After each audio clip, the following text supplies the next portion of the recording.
Recorded Books presents a Lone Star audio production. Women on the Verge of a Nervous Breakthrough by Ruth Pennebaker. This unabridged recording is narrated by Barbara McCulloh.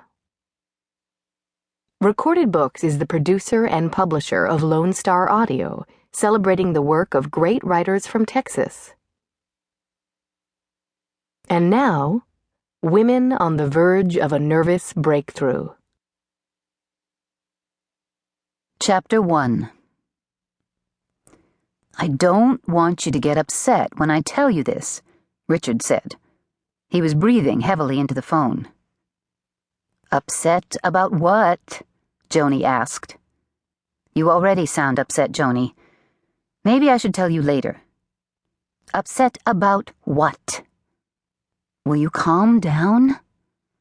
"I hate it," Joanie said, "when somebody starts a conversation like this. Don't take this the wrong way. Don't get upset. Nothing personal, but you always know it's going to end badly." Silence. Joanie examined her nails and listened to Richard's breathing. She could wait. Hell, she could wait forever. She was getting good at that. The person who controls the silence controls the conversation. She had read that somewhere. "Upset about what?" she asked again. Her voice was light, casual. It sounded good. What was the word?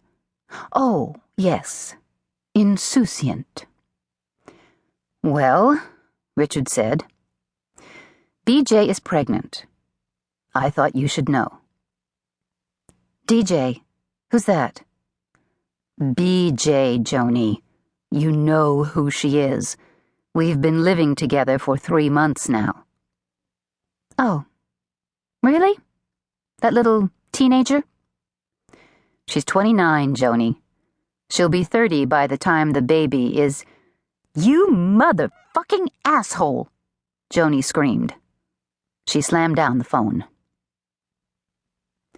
People were always yelling in this house.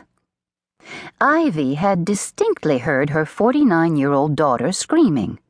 She'd heard the word asshole, along with other, even more unsavory terms.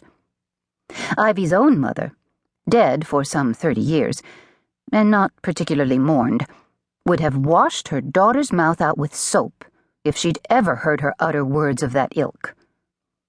"Didn't I bring you up better than that?"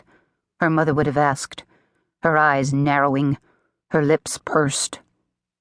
But this was the 21st century, and nobody's mouth got washed out with soap anymore, as Ivy frequently reminded herself. Besides, she was living at her daughter's house, trying to be helpful and unobtrusive, and not at all critical. It wasn't her place to find fault. Ivy peered into the shadowy living room. Her daughter was slumped on the couch, arms crossed, remote control clutched to her chest. The stark light from the TV illuminated her face. Either the TV shadows were moving, or her daughter's facial muscles were running amok, twitching like a furious cartoon character's. She looked ready to pull out a shotgun and unload it. "Roxanne," Ivy said, "did I hear you yelling?" "I have no idea what you heard, Mother," Joanie said sullenly. "Well, maybe the yelling came from the TV," Ivy said helpfully. "What are you watching?" Joanie raised the remote control and turned off the TV with a sharp snap, leaving the room in shadows. "I'm not watching anything," she said. "Would you like some hot tea?" Ivy asked. "I hate tea, Mother. You know that." "Well," Ivy said, "that's right. You always hated tea. Your brother was the one who loved it."